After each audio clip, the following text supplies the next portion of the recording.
My mother-in-law knocked on my door with a police officer. "He's not fit to raise those children," she told him. I had no idea what she meant until I saw the photos. "Mr. Kowalski, I'm Officer Brennan. We received a report of possible child endangerment. Can I come in?" The words hit me like a physical blow. I was holding my 4-year-old son Max, who'd been crying about a scraped knee from falling off his bike. My 6-year-old daughter Lily was at the kitchen table, coloring a picture she'd drawn of our family. Stick figures of me, her, Max, and an angel labeled Mommy in Heaven. 3 months since we buried Rachel. 3 months of trying to hold our shattered family together. Gloria pushed past the officer into my living room without invitation, her designer heels clicking against the hardwood floors Rachel had picked out when we bought this house. She carried a manila envelope like it contained evidence of murder. Her perfectly applied makeup couldn't hide the cold satisfaction in her eyes as she surveyed my home. Toys scattered across the floor, breakfast dishes still in the sink, the controlled chaos of a single father trying to parent 2 traumatized children. "Show him the pictures, officer. Show him what kind of monster my daughter married." Gloria's voice carried pure venom. She'd blamed me for Rachel's death from the moment the cancer took her, standing stone-faced at the funeral while I sobbed over my wife's casket. But this was different. This was calculated. These children are living with a predator, and I have proof. Officer Brennan looked young, maybe fresh out of the academy, the kind of cop who still believed every complaint deserved investigation. He shifted uncomfortably as Gloria opened the envelope and pulled out a stack of photographs, spreading them across my coffee table like she was laying down a royal flush. Max buried his face in my shoulder, sensing the danger in the room even if he couldn't understand it.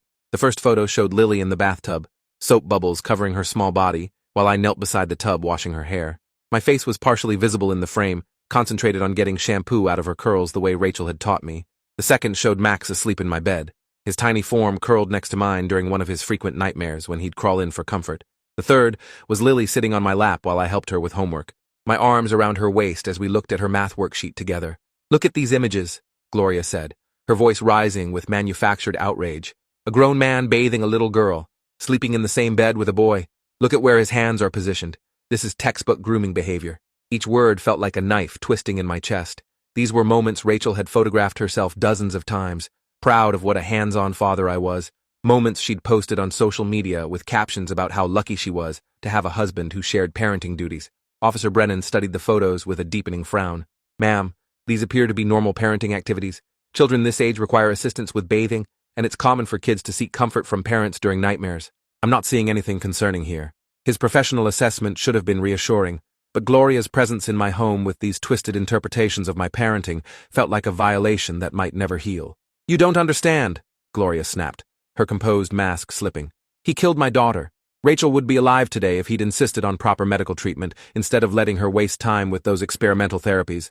Now he's free to abuse these children with their mother gone." The accusation hit me like a sledgehammer to the chest. Rachel had died of pancreatic cancer, diagnosed stage 4 with a 6-month prognosis that she'd stretched to 14 months through sheer determination and cutting-edge treatments. Max started crying at Gloria's raised voice. I bounced him gently, trying to provide comfort while my world imploded around us. "Lily, sweetheart, why don't you go play in your room for a few minutes?" She looked between the adults with wide, frightened eyes before grabbing her coloring book and fleeing upstairs. Smart girl.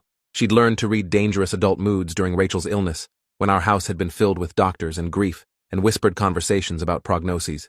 "Mrs. Wolfe, these are very serious allegations that require substantial evidence," Officer Brennan said firmly. "Do you have documentation of medical neglect or inappropriate contact with these children beyond these photos?" Gloria fumbled in her expensive purse and pulled out a folded legal document. Her hands were shaking now, barely containing her excitement at the destruction she was orchestrating. "I have this. Power of attorney for the children, signed by Rachel before she died. She knew he couldn't be trusted to care for them properly after she was gone." The document looked official, complete with notarization and what appeared to be Rachel's signature at the bottom. But something felt fundamentally wrong about it. Rachel and I had discussed guardianship arrangements extensively during her illness. She'd been adamant that the children stay with me, that Gloria was too bitter and controlling to raise traumatized kids. I set Max down and took the document from Gloria's trembling hands. The date made my blood run cold. 2 weeks before Rachel died, when she'd been hospitalized for the final time, barely conscious from pain medication. "She wasn't competent to sign legal documents at that point," I said, my voice thick with emotion. "She could barely recognize us. The doctors had her on continuous morphine because she couldn't tolerate oral medication anymore. She knew exactly what she was doing," Gloria hissed. "Rachel saw through your manipulation, saw how you were already planning to replace her before she was even in the ground. She confided in me about your inappropriate interest in those children, your plans to use them to attract a new wife who'd play mother to damaged goods." The words were so vicious so completely divorced from reality that I wondered if Gloria had suffered some kind of psychotic break. Officer Brennan looked increasingly frustrated with the entire situation. "Ma'am, civil custody matters aren't police business unless there's clear evidence of criminal activity. These photos don't constitute evidence of abuse, and power of attorney documents need to be validated through family court. I strongly suggest you contact an attorney and pursue this through proper legal channels." His professional courtesy was wearing thin as Gloria's accusations became more unhinged. "You don't understand what you're dealing with," Gloria said, backing toward my front door while clutching her photos and forged documents. "Rachel told me things, horrible things about his plans for those children once she was gone. She was terrified of leaving them with him, but she was too sick to fight. That's why she signed the custody papers, to protect them from their father." The lies rolled off her tongue so smoothly I almost admired the performance. "What specific things did Rachel supposedly tell you?" I demanded, following her toward the door. "Because she made me promise to keep the kids together, to make sure they felt safe and loved after losing their mother. She was worried about you trying to interfere because you blamed me for her illness, but she never said anything negative about my parenting. Ever." My voice was rising, months of grief and frustration boiling over. Gloria paused at the threshold, her face twisting into something ugly and triumphant. "You'll see. When those children start talking to the right people, when trained professionals interview them properly, the truth will come out. I have lawyers, David. Expensive lawyers who specialize in protecting children from monsters like you. I have connections in social services, people who will listen to a grieving grandmother who only wants to save her daughter's babies from their predator father." After they left, I stood in my violated living room, staring at the coffee table where Gloria had spread her poisonous reinterpretations of my parenting.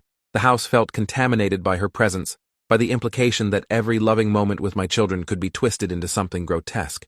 Max emerged from behind the couch where he'd been hiding, his face streaked with tears and confusion. "Daddy, why was Grandma Gloria so mean? She made scary faces at us."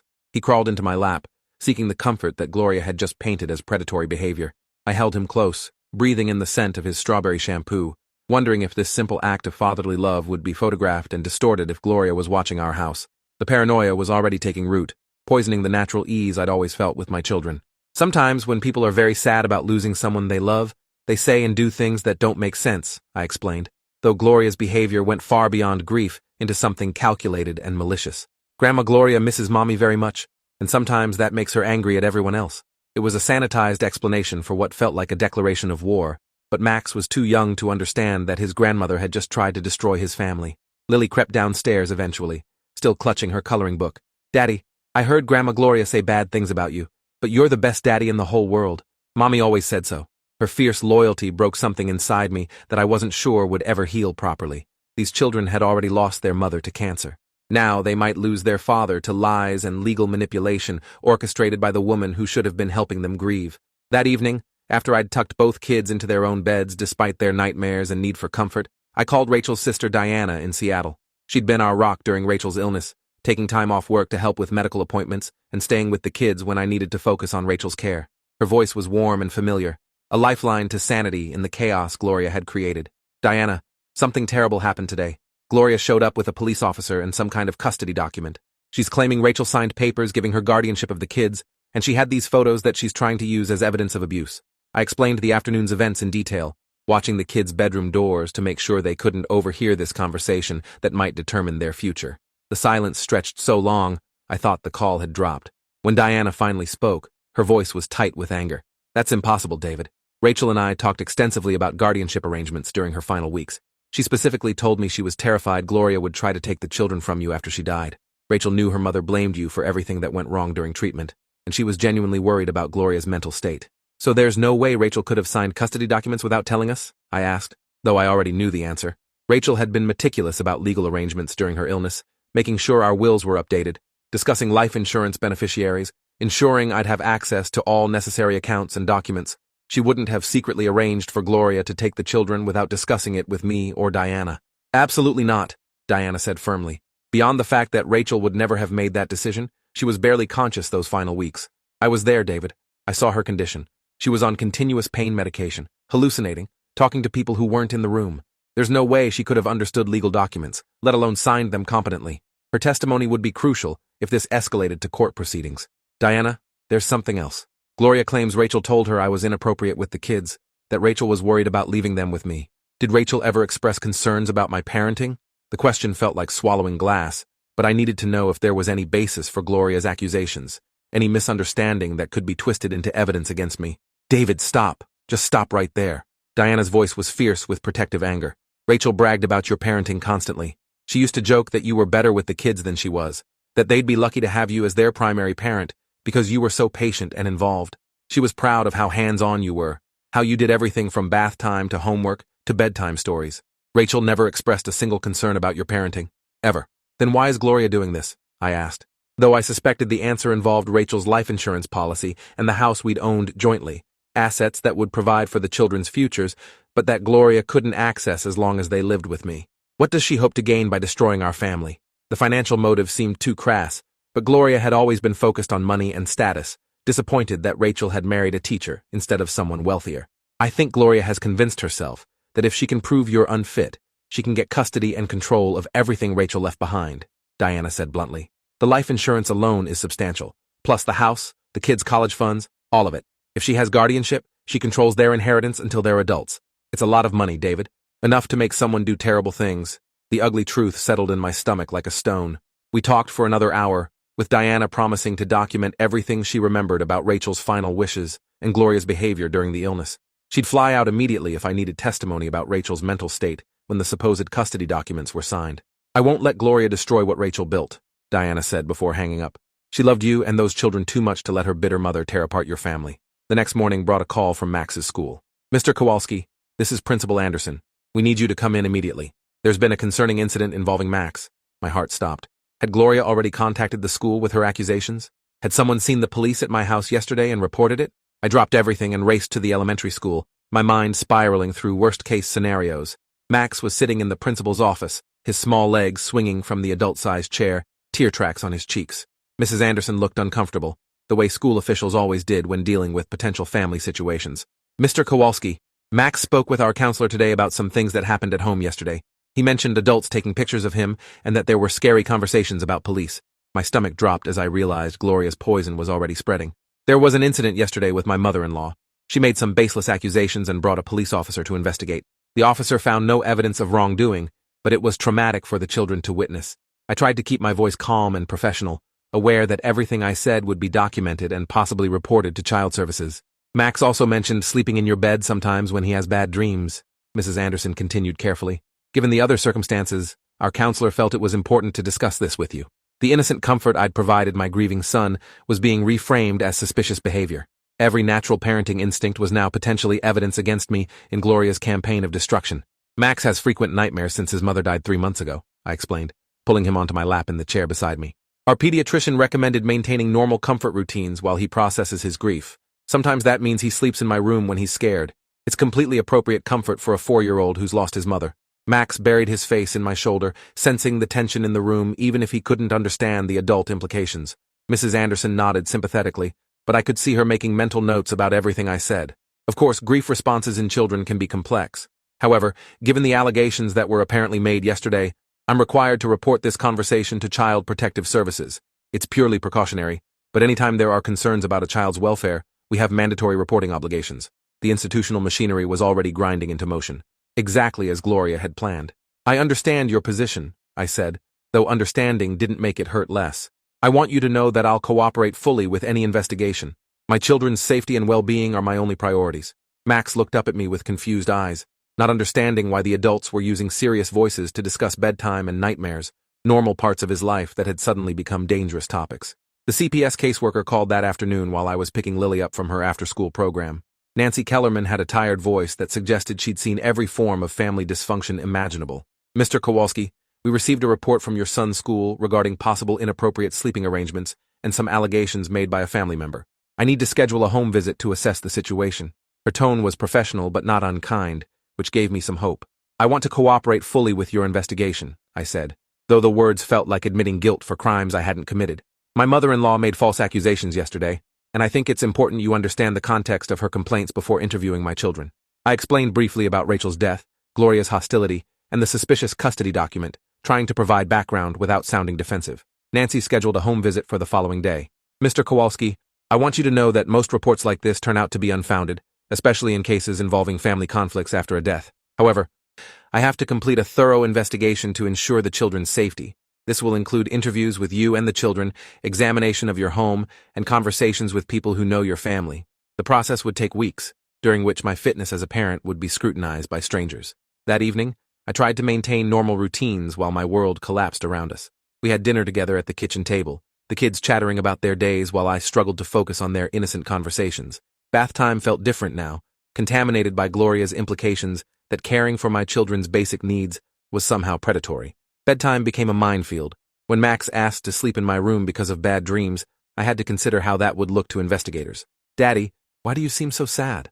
Lily asked as I tucked her into her own bed. She was perceptive, my daughter, always attuned to adult emotions, even when we tried to shield her from our problems.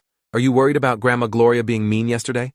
Her ability to identify the source of tension was both impressive and heartbreaking for a 6-year-old who should be focused on childhood concerns rather than family warfare.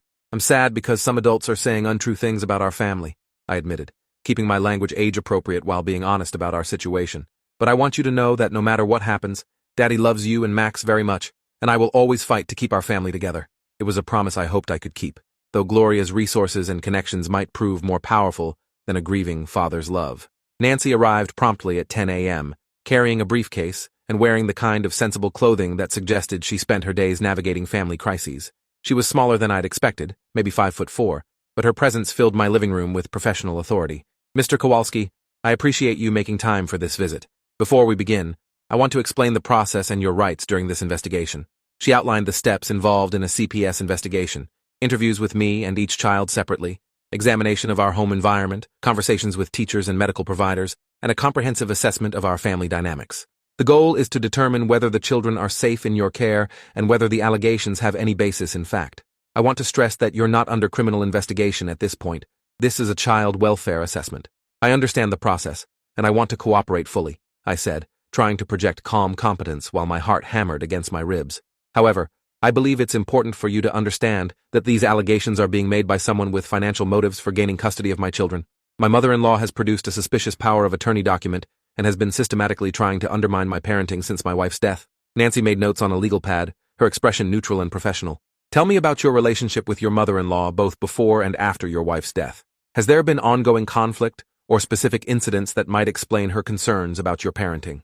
Her questions were fair but felt invasive, requiring me to explain years of family dynamics to a stranger who would judge my fitness as a parent. I described Gloria's disapproval of my marriage to Rachel, her blame regarding Rachel's medical treatment, and her increasingly erratic behavior since the funeral. She's never been satisfied with my career or income level. She made it clear she thought Rachel deserved someone more successful, someone who could provide a more luxurious lifestyle. After Rachel died, those resentments seemed to intensify into something much more destructive. "What can you tell me about the power of attorney document she presented to police?" Nancy asked, flipping to a new page in her notepad. "Do you believe your wife would have signed custody arrangements without discussing them with you?" Her question suggested she understood that grief-motivated accusations weren't always reliable, that family members sometimes acted irrationally after losing someone close. "My wife was heavily sedated during the time period when that document was allegedly signed," I explained. "She was barely conscious, on continuous morphine infusion for pain control. Her oncologist can provide medical records showing her mental state during those final weeks. There's no way she could have understood legal documents or made competent decisions about our children's futures. The medical evidence would be crucial in proving Gloria's document was fraudulent." Nancy interviewed me for over an hour, asking detailed questions about our daily routines, discipline methods, sleeping arrangements, and bathing practices. Her questions felt invasive, but were clearly designed to identify potential problems or inconsistencies in my account of family life. "Mr. Kowalski, I need to speak with your children separately now. This is standard procedure, and I want them to feel comfortable talking honestly about their home life." Max went first, and through the thin walls I could hear Nancy's gentle voice asking about his daily routine, who took care of him, and how he felt about his daddy. The conversation lasted about 20 minutes, and when Max emerged, he seemed untroubled by the experience. "She asked about my toys and my bad dreams," he told me matter-of-factly. "I told her you make the monsters go away when I'm scared." Lily's interview took longer, nearly 40 minutes, and I could hear her animated voice describing our life together in detail. She was articulate for a 6-year-old, able to explain our routines and relationship in ways that I hoped would demonstrate the stability and love in our home. When she finished, she hugged me and whispered, "I told her you're the best daddy ever, and that Mommy always said so too." Nancy completed her assessment by examining our home, checking that the children had appropriate sleeping arrangements, adequate food, and a safe environment. She photographed the kids' bedrooms, the bathroom where bath time took place, and the living areas where we spent most of our time together. Mr. Kowalski, your children are clearly comfortable with you, and your home environment appears stable and nurturing. Their descriptions of daily life sound completely normal for a single father, managing grief and parenting responsibilities. So, this is resolved? I asked hopefully, though I suspected the process wouldn't be that simple. Gloria wouldn't give up easily, and institutions moved slowly even when the evidence was clear. Nancy shook her head sympathetically. I still need to complete the full investigation, which includes interviews with teachers, medical providers, and other people who know your family. The process typically takes 30 to 60 days. However, based on what I've seen today, the children will remain in your care while I gather additional information. After Nancy left, I felt cautiously optimistic for the first time since Gloria's ambush. My children had advocated for me naturally and honestly, describing our life together in ways that demonstrated health and stability rather than the dysfunction Gloria had alleged. Their comfort with me, their ability to discuss our routines openly, and their obvious affection suggested a normal father-child relationship rather than the predatory dynamic Gloria had tried to construct. But Gloria wasn't finished with her campaign of destruction. 2 days later, I received a certified letter from her attorney demanding immediate custody transfer based on the power of attorney document. The letter threatened legal action if I didn't voluntarily surrender the children within 72 hours, claiming that my refusal to honor Rachel's final wishes was traumatic for the children and potentially illegal. I called Margaret Price, the family law attorney who'd handled Rachel's estate planning during her illness. Margaret had known Rachel well, had guided us through the complex process of preparing for her death while trying to maintain hope for her recovery. David, I'm appalled by what's happening to your family, she said, after I explained the situation. Rachel was very clear about her wishes regarding the children. She would never have signed custody documents giving Gloria guardianship. Can we challenge the power of attorney in court? I asked, though I dreaded the thought of prolonged legal battles while trying to parent grieving children. What kind of evidence would we need to prove the document is fraudulent or invalid? Margaret had represented our family through Rachel's illness, had witnessed her decline firsthand, and understood the timeline of her mental deterioration. We'll file a challenge in probate court immediately, Margaret said. I'll request Rachel's medical records from her final hospitalization to document her mental state when this document was allegedly signed. If she was as heavily sedated as you describe, we can prove she lacked the mental capacity to execute binding legal agreements. We'll also need testimony from medical staff and family members who witnessed her condition during that period. The legal battle was beginning in earnest, exactly as Gloria had planned. She had resources, connections, and the advantage of striking first, while I was still reeling from her initial attack. But I had truth on my side, medical evidence of Rachel's incapacity, and people who knew our family well enough to recognize Gloria's accusations as lies. The question was whether justice would prevail before Gloria's campaign destroyed what remained of my children's sense of security. Margaret worked quickly, filing an emergency motion to prevent any custody transfer until the power of attorney could be validated by the court. Gloria's lawyer is demanding immediate compliance, but family court doesn't work that way, she explained. Custody disputes require careful consideration of the children's best interests, not just document authenticity. Even if the power of attorney were valid, which will prove it isn't, the court would still need to consider whether custody transfer serves the children's well-being. Diana flew in from Seattle that weekend, bringing photo albums, videos, and written documentation of Rachel's explicit wishes regarding the children's care. She'd kept detailed records during Rachel's illness, including conversations about guardianship arrangements and Gloria's inappropriate behavior at the hospital. I knew this might happen eventually, she told me, as we organized evidence in my kitchen. Rachel was so worried about her mother's mental state, especially after Gloria showed up drunk at the hospital one night. Gloria came to the hospital drunk? This was the first I'd heard of such an incident, though I'd been focused entirely on Rachel during those final weeks. Diana nodded grimly. She'd been drinking in the parking lot before visiting hours, and when she saw Rachel so deteriorated, she started screaming at you, blaming you for her condition. Hospital security had to escort her out. Rachel was mortified and made me promise to document everything in case Gloria tried to cause problems later. The medical records Margaret requested painted a clear picture of Rachel's condition when Gloria claimed the power of attorney was signed. Rachel had been admitted for final palliative care, her pain levels requiring continuous morphine infusion through a central line. The nursing notes described her as minimally responsive, disoriented to place and time, and requiring assistance with all activities of daily living. There was no way she could have understood complex legal documents or made competent decisions about anything. Dr. Patricia Vance, Rachel's oncologist, provided a devastating affidavit for our court filing. During the time period in question, Rachel Kowalski was severely compromised by both her disease process and necessary pain medications. She was not competent to make legal decisions and would not have been able to understand the implications of signing custody documents.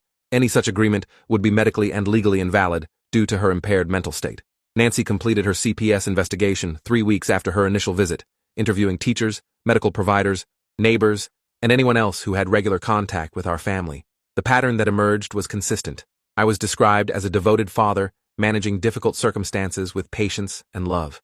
Max's teacher reported that he spoke about me constantly and positively. Lily's teacher noted her academic excellence and social adjustment despite losing her mother. Our pediatrician found no signs of abuse or neglect. Mr. Kowalski, I'm concluding this investigation with a finding of unfounded, Nancy told me during our final meeting. There is no evidence supporting the allegations of inappropriate behavior or child endangerment. Your children appear to be thriving under your care, and multiple sources describe you as an excellent father. The initial report appears to have been motivated by family conflict rather than legitimate child welfare concerns. The relief was overwhelming, but I knew Gloria wouldn't accept defeat quietly. True to form, she escalated her attacks through every available avenue. Within days of the CPS case closing, she filed complaints with my school district, claiming I was emotionally unstable and potentially dangerous around children. She contacted our pediatrician's office, demanding copies of the children's medical records and asking leading questions about signs of abuse or neglect. Most destructively, she began a whisper campaign in our community, telling neighbors and parents at the kids' schools that I was under investigation for child abuse. The rumors spread like wildfire, fueled by the natural human tendency to believe scandalous accusations. Parents who had been friendly began avoiding me at school pickup. Neighbors stopped making eye contact. The social isolation was devastating, especially when I needed community support more than ever. The probate court hearing to challenge Gloria's power of attorney took place 6 weeks after her first attack on my family. Judge Patricia Marshall had reviewed all our evidence, medical records, witness testimony, expert opinions, and documentation of Gloria's erratic behavior. Gloria's lawyer seemed unprepared, having apparently expected the document to be accepted without challenge. Your Honor, the medical evidence is overwhelming, Margaret argued. Rachel Kowalski was not competent to sign legal documents during the time period in question. She was dying, heavily sedated, and barely conscious. Multiple medical professionals have testified that she could not have understood the implications of transferring custody of her children. This document is either fraudulent or was signed under circumstances that render it legally invalid. Gloria sat rigid in the courtroom gallery, her face pale but defiant as the evidence mounted against her. Her lawyer made weak arguments about Rachel's lucid moments and her deep concern about my fitness as a parent, but had no medical evidence to support their claims. The contrast was stark.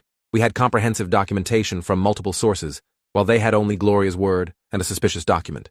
Judge Marshall's ruling was swift and decisive. The evidence clearly demonstrates that Rachel Kowalski lacked the mental capacity to execute this power of attorney document. Her medical condition, combined with heavy medication for pain control, rendered her incompetent to make legal decisions during the relevant time period. This document is hereby declared invalid and unenforceable. Gloria's primary weapon in her custody battle had just been destroyed. But rather than retreat, Gloria doubled down on her attacks. 2 days after losing the probate case, her lawyer filed a wrongful death lawsuit against me, claiming I had caused Rachel's death through medical negligence. The lawsuit alleged that I had prevented Rachel from seeking proper treatment, forced her to try experimental therapies against medical advice, and withheld pain medication to hasten her death for insurance money. The accusations were so outrageous, so completely contrary to the reality of Rachel's treatment, that I initially thought it was some kind of mistake. I had advocated tirelessly for aggressive treatment options, had researched clinical trials, had insisted on the best palliative care available. The suggestion that I had somehow caused or hastened Rachel's death was not just false, but deeply cruel to our children, who might someday read these court documents. Margaret recommended we countersue for defamation, malicious prosecution, and intentional infliction of emotional distress. Gloria is throwing everything at the wall, hoping something will stick. These false accusations are designed to damage your reputation and create doubt about your character. We need to respond aggressively to protect your family and deter further harassment. The legal bills were mounting, threatening the financial security Rachel had wanted me to provide for our children. The discovery process in Gloria's wrongful death lawsuit revealed the true extent of her campaign against me. Her legal team had to turn over communications showing months of planning, consultations with multiple attorneys, and coordination with private investigators. She'd been plotting this attack from the day after Rachel's funeral, methodically building a case designed to destroy my reputation and gain control of my children. Even more disturbing were the financial records subpoenaed during discovery. Gloria had significant debts from her late husband's medical care and was facing foreclosure on the house where Rachel had grown up. She'd borrowed against her retirement accounts and was in desperate need of money. The children's inheritance, Rachel's life insurance, our house, and college funds represented financial salvation for Gloria's deteriorating circumstances. Rachel's entire medical team provided depositions that systematically destroyed every allegation in Gloria's lawsuit. Dr. Vance testified that I had been an exemplary advocate for Rachel throughout her treatment, researching options, asking informed questions, and ensuring she received excellent care. The oncology nurses described me as a devoted husband who had provided round-the-clock care during Rachel's final weeks, sleeping on a cot in her hospital room and managing her complex medication schedule. The hospice team that had cared for Rachel during her final days at home provided particularly powerful testimony. They described my dedication to Rachel's comfort, my careful attention to her pain management needs, and my emotional devastation as her condition deteriorated. Mr. Kowalski was one of the most caring family members we've ever worked with, testified Janet Morrison, Rachel's primary hospice nurse. He was completely focused on his wife's comfort and dignity during her final days. 6 months after Gloria's first attack, her wrongful death lawsuit was dismissed with prejudice. Judge Ronald Foster wrote a scathing opinion condemning the frivolous nature of the claims and the additional trauma inflicted on grieving children. This lawsuit appears to have been filed for harassment purposes rather than legitimate legal grievances. The plaintiff's actions constitute an abuse of the judicial system and have caused unnecessary emotional distress to a family already dealing with profound loss. Margaret immediately filed our countersuit, seeking damages for all legal fees, lost wages from time spent defending against false accusations, and compensation for the emotional trauma inflicted on me and the children. We documented the financial impact of Gloria's harassment campaign, the damage to my professional reputation, and the psychological harm caused by her systematic attacks on our family's stability. The evidence of Gloria's malicious intent was overwhelming. Her communications with attorneys showed premeditation and financial motivation rather than genuine concern for the children's welfare. Her pattern of making false reports to multiple agencies demonstrated harassment rather than child protection. Her fabrication or misrepresentation of the power of attorney document constituted fraud, potentially criminal behavior that could result in additional consequences beyond our civil lawsuit. During her deposition for our countersuit, Gloria's composure finally cracked completely.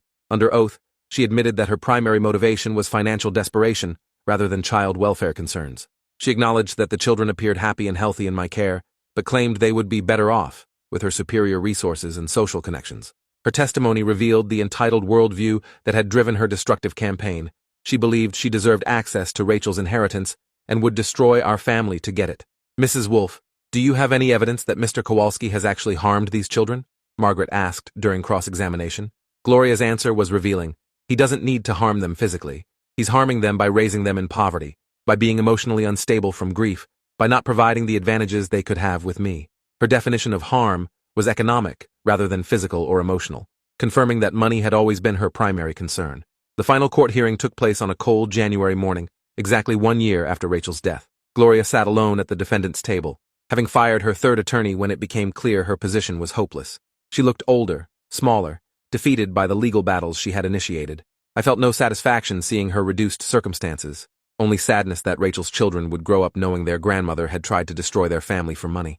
Judge Foster awarded us substantial damages, ordering Gloria to pay all our legal fees, plus additional compensation for emotional distress. More importantly, he issued a permanent restraining order preventing Gloria from contacting me or the children without court supervision.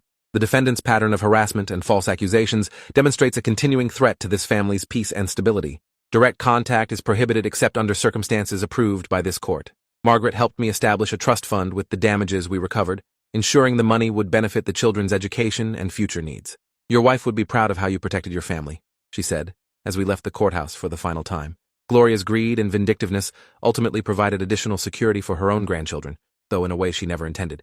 The irony wasn't lost on me. Gloria's attempt to steal the children's inheritance had instead increased it.